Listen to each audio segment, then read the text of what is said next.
wanted to start, Andre, with you. Talk to me a little bit about Tru Optik.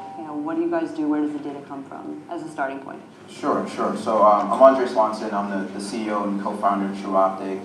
Tru Optik is a venture-backed digital media audience intelligence company that's really at the forefront of measuring and segmenting audience and consumer demand across the open top ecosystem. So we provide census-level measurement of over 500 million consumers globally in terms of the movies, TV shows, video games, software, music, etc. that they're consuming across desktop, mobile, and connected TV devices. And kind of the real differentiator about us is that where we get that proprietary data from is what we call the open OTT ecosystem. So that's any media and entertainment consumption that's powered by peer-to-peer sharing, downloading and streaming. So what we realized is that it's really hard to find proprietary media and entertainment data at scale. And the largest source of that was people's actual activity of what they're downloading and streaming. So we've patented a lot of technology around going out and aggregating and segmenting that data. So why is that so powerful, the consumption of media and entertainment data? Yeah, well, what we find is there's no substitution for behavioral data, right? So whether you're driving box office, people to the box office to watch a movie, tuning, filling your television, subscribing to an OTT platform, demographics are great, location information is useful, but there's no substitute to knowing that somebody likes watching Game of Thrones, or they like listening to Beyonce, or they like playing Call of Duty.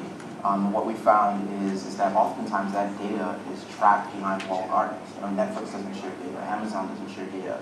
A lot of content owners say they can't even get their TV everywhere data from the MVPDs. So what we found with a lot of media and entertainment companies, the amount of insight that they have to their own proprietary audience is really minuscule in relation to the amount of data that is created by the consumption of their content.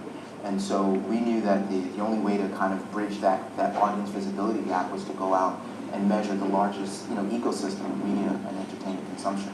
So when you say someone likes Game of Thrones, you don't mean they've expressed an interest in Game of Thrones. You mean that they've expressed the behavior of watching a television show or listening to music, correct? Correct. Right. Yeah. And so how much better is it than I've expressed an interest in Game of Thrones as a proxy for binge watching? It's significantly better. So one of the things that will be, you're kind of pulling me to bring something out of the bags a couple weeks too early, but I've never been one to shy away from doing that. I love when this happens. So a couple weeks from now, we're going to be announcing the results of a pretty big case study that we did with a head-to-head on using behavioral data on the consumption of Hispanic telenovelas for driving audience subscription to an OTT platform.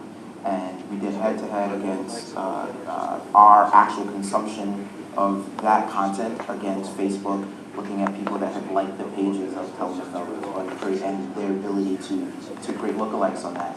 And what we found is that for people that were doing free subscribers, just to test it, Facebook's cost per acquisition was actually lower than ours. And maybe that has to do with their scale or their ability to create great lookalike modeling and so forth. But when it came to actual paid subscribers, we beat Facebook by 8x. So sorry, 8x? 8x, or a little over 8x actually.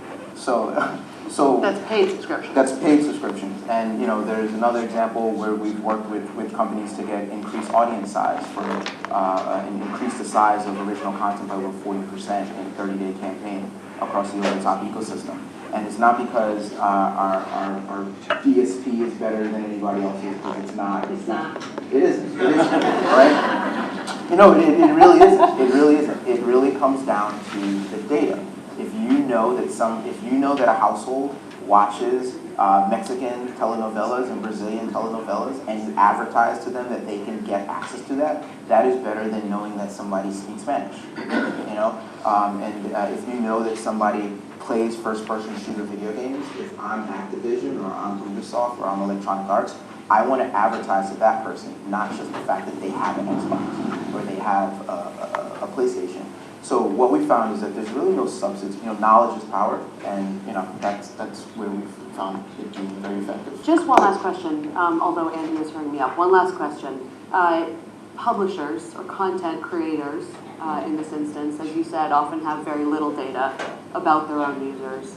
So I get the sense you're also helping them, right? There's the advertising use case, and then there's the other side of the coin. Just 60 seconds on what you're doing for the content creators and owners. Yeah, so one of the biggest frustrations, I mean, I would say two things really briefly. So about 40% of our engineering queue over the next 6 months is doing custom build-arounds for people's data management platforms that are kind of don't work for connected TV yet. They're still reliant on cookies or device IDs and work well across desktop and mobile, but they haven't really taken the shift to CTV. So the fact that we have this cookieless tech stack and all this data is one of the things that's an opportunity. And the second thing that's probably, last year was the biggest part of our revenue and is looking like it's going to be substantial as well this year, is just using our media consumption data to help content owners better understand the value of their content for licensing internationally or licensing their content to S5.